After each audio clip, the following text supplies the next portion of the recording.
Okay, I'm back with an actual video this time. Again, I'm Jack Isgar, the author of The State of Freedom in America, blogspot.com. Um, the introduction video it can be difficult. But I think that I wanted to try to get into briefly some of the. I've been reading a lot of news stories, a lot about welfare queens and different stuff in the United States like that right now. And I think that a lot of the is victim blaming. A lot of what we're seeing right now is victim blaming. We bailed out the banks for billions of dollars. We give enormous tax credits. Banks hide their assets and their money overseas, and we sit here and blame the poorest among us for the actions of maybe a few of them, while while there's so much corruption at the top of the heap. I think we have to really refocus our attention on what's really destroying this nation and stop trying to blame the victims, stop trying to blame the people at the lowest end of the spectrum. I said before in my last video that I like to write short stories, that I like to write political pieces and stuff like that. And I think that with this channel, I'm gonna try to upload once a week. I think that's what I'm definitely gonna do. But I think that I'm just gonna pour my mind out. I think it's better that way. I think something unedited and just straight up honest would be the best route to go. I've seen, I watch YouTube videos on a daily basis, but a lot of them very, very well done, very well edited, very well cut. But I think sometimes it's better if people just hear a straightforward voice that's unedited, mistakes and all.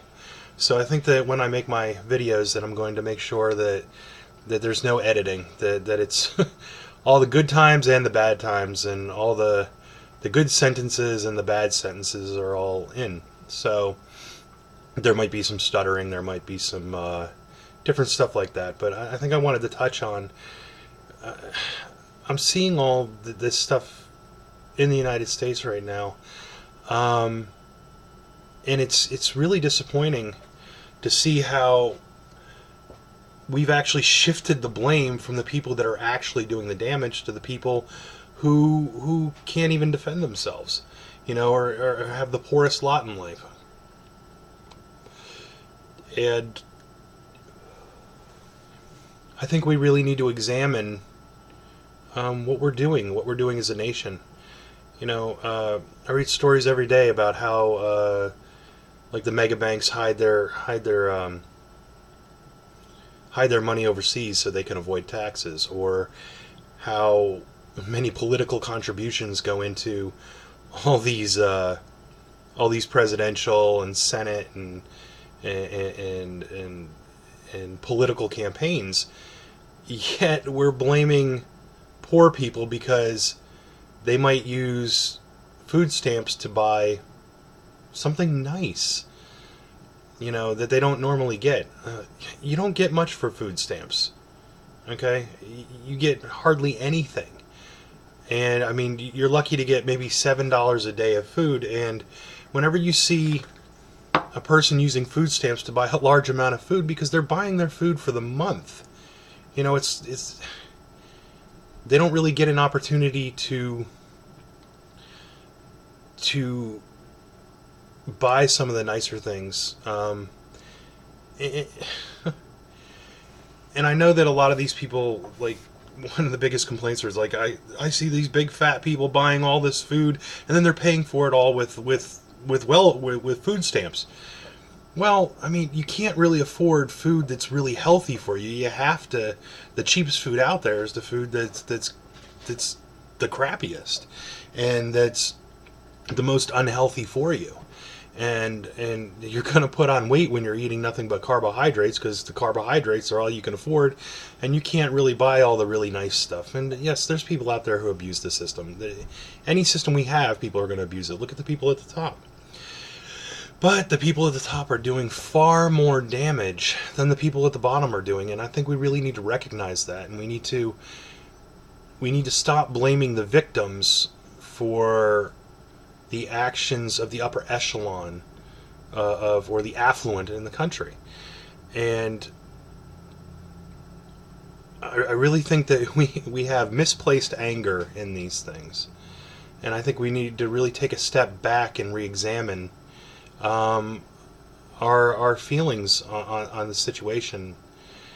But the more I see it, the more videos I watch, I mean, even I would feel angry about what I'm seeing. The propaganda is very good. I'll admit that the propaganda is very good, and it really makes people on welfare look pretty bad, because they only focus on the very select few that are abusing the system, not all the people out there that actually need the system, the people that depend on it just to eat. You know, there's a lot of people out there that they can't get jobs, or they're just not able to because of all the like, whether it be a disability or any other matter. And I think that we're just focusing on the wrong people at this point. And we need to stop the victim blaming, and what do they say? The fish rots from the head. And we need to examine what the head is doing. And we need to start taking responsibility for that. And we need to start taking responsibility for the poor. We need to take care of the people who can't take care of themselves. So I think it's important that we re-examine this type of behavior, and we stop all the victim blaming. I think also that I want to touch on some of what I'm seeing in the news when it comes to the police and everything else like that. I've wrote some stories and stuff about how I feel about the police in America, and how I feel that they treat the lesser citizens, or the people that they see as lesser citizens. And it's getting to a point where there's so much animosity towards the law enforcement in this country that we really need to take a step back, as I said, with the victim blaming, but we need to take a step back and understand that new training protocols need to be enacted. I just saw this video where this police officer walked up to an accident and shot the guy. He was trying to pull over the drunk driver. The drunk driver flipped his vehicle, killing his wife. And the cop got out of his car, walked up, shot him, and put his gun back very calmly. And I know the experts say, oh, it was an accident, the gun went off accidentally and stuff. Well, we hear that too often.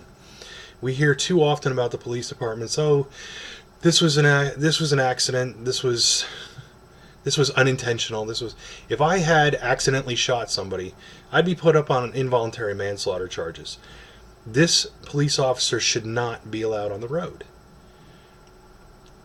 Because if he accidentally shot somebody this time, he can accidentally shoot somebody next time. And the worst thing is, he tried to cover it up. He didn't say that there was a police shooting. And it was only when they found the bullet in the guy's neck that the cop finally decided to tell the truth, that, oh yeah, I shot him.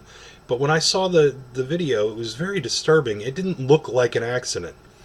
You know, this cop has a history of aggressively going after drunk drivers, which I don't have a problem with, but from the story I read, his uncle or something had died because of a drunk driver. So this cop took it as his mission in life to aggressively seek out these people. So as I watched the video, and I watched it several times, the car flips, the wife's body is out there on the ground. The cop just gets out, walks up, shoots him, and then puts the gun back and says, oh, by the way, the guy won't get out of the car. Doesn't state that he had shot the guy. Doesn't state that there was an officer involved shooting. It's like he tried to hide it. I really, the calmness in what he did, and the body language from what I saw from my point of view, does not look like a person who made a mistake. It looked like a person who is aggressively goes after DUI offenders, sees that this obviously drunk person who he was pursuing had killed somebody, and he just instinctively took out his gun and shot him. And that's what it looks like. It doesn't look like an accident. It looks like a very purposeful, very calm action. And this type of person should not be on the road. And I think we really need to stop.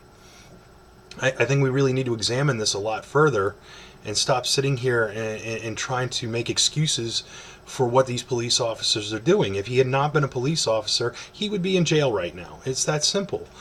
And, you know, I see now they're doing the whole Freddie Gray case and everything like that. That man was in your custody and he died. That was your responsibility. He explained that he was having problems and you ignored that and you let him die, and you need to take the consequences for that. And if you're truly a police officer who cares about your job and cares about true right and wrong and true rule of law, then you'll be honest and you'll say, you know what, we screwed up. We should have paid attention to him and we didn't. Stop hiding behind all your justifications. If you have to justify something, then that means you're wrong. Okay? If I have to sit here and justify my actions instead of just telling the story and let the story speak for itself, if I have to justify why I did something, then it's wrong. It's not that hard to grasp, and we really need to take a look at this, and we need to take a look at how we train our police officers in America. And we have to make changes to these departments, because all over the country I'm seeing police officers who definitely deserve to be prosecuted for their actions being let go. And these people are going back on the streets and committing more crimes against people. We can't have this anymore. We're an evolving society. We're becoming more civilized, and we recognize that these things are wrong. And the more the politico at the top keeps allowing this stuff to happen, the angrier the people are going to get at the bottom, and they're going to push back.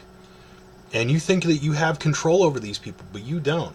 Now, I'm a big advocate of anti-violence. I don't believe that violence solves anything. Actually, throughout history, the only thing that violence has ever done is beget more violence. So when it comes to demonstrations, violence only hurts your cause. So if you want to protest effectively, then protest without violence. Let them see that you are not like them. Let the people in power understand that they're the monsters. But once you become the monster too, because you're angry, then your whole point becomes moot. So I saw the Black Lives protesters. I've seen the good and the bad versions of that, but one good version that everybody goes after them on is saying, well, they block traffic, they inconvenience everybody around them. Well, that's good, because otherwise they would be ignored. I understand that there should be no violence, but yeah, if you want people to listen to you, sometimes you have to make them uncomfortable. Sometimes you have to inconvenience them. And that's the world we live in. So bravo to the Black Lives protesters that are inconveniencing other people. Good job. Because no one's going to listen to you if you're standing on the sidelines just hardly doing anything. I've seen protests all around the country, and it's like, this is a peaceful protest, and they're ignored. They're ignored completely. But when you make people uncomfortable, when you force them to see your side, change can be made, because now you're affecting their lives. So don't stop what you're doing in that area. Really get your point out there, but get it out there in a way that's going to be beneficial to you. Violence just doesn't work. Violence only begets more violence. Now, when it comes to people in power, you have to understand how they see us. And how they see us is, well, to them, we're children. To them, we're peasants. And they think we're peasants that need to be controlled. So we have to decide whether the people in power are the right people for us. I mean, come on. Already a third Bush is running for president. You don't think that's a little weird? In a democratic society, do you really think father, son, and son would actually become president at any time? I really doubt that, especially with horrible performances. So we really need to take a look at our political system and see what what we can do to change it and what we can do to make it an actual representation of the people and not representation of corporations and military industrial complexes. Now, I'm not a conspiracy theory. I don't subscribe to all that crazy stuff, but I do subscribe to the fact that we really need to think about things. We need to think about things logically. And it's okay to ask questions. And I think asking questions is what makes us human. Our curiosity, our we're the only species that look up into the sky and wonder what's there, wonder what else is out there. So asking questions is never a bad thing. And if people don't want to answer those questions, then that's a red flag. And we should really pay attention to what that person's true agenda may be. So we really need to pay attention to these things, and we need to pay attention to the rest of what we see in society. We need to stop all the victim blaming, and we need to stop all the violence and the mistreatment of different genders and races and everything like that. In future videos, I'm going to touch on some of my thoughts on transgender, my thoughts on gay and straight and all that stuff, because I think that there's too much of an agenda behind all this stuff and not enough of the understanding and acceptance. So I don't know how often I'm going to upload videos. I guess maybe if I get lots of views, maybe I'll upload more often, but I make this more for my own enjoyment. I really enjoy making the videos, so hopefully I get a lot of followers and a lot of views, but if not, that's not really a concern. It's more my enjoyment, just like my writing and just like my job. My concern is the reason I do it, not the recognition I get for it. It's just fun. So I think I'm not going to make this video too long. I think I'm going to leave it off here, but thank you for listening to this video. Subscribe if you like, and don't be afraid to leave comments. I don't delete any of the comments unless they're just outlandishly inappropriate, because let's try to make this family friendly in its own way. So thank you for your time.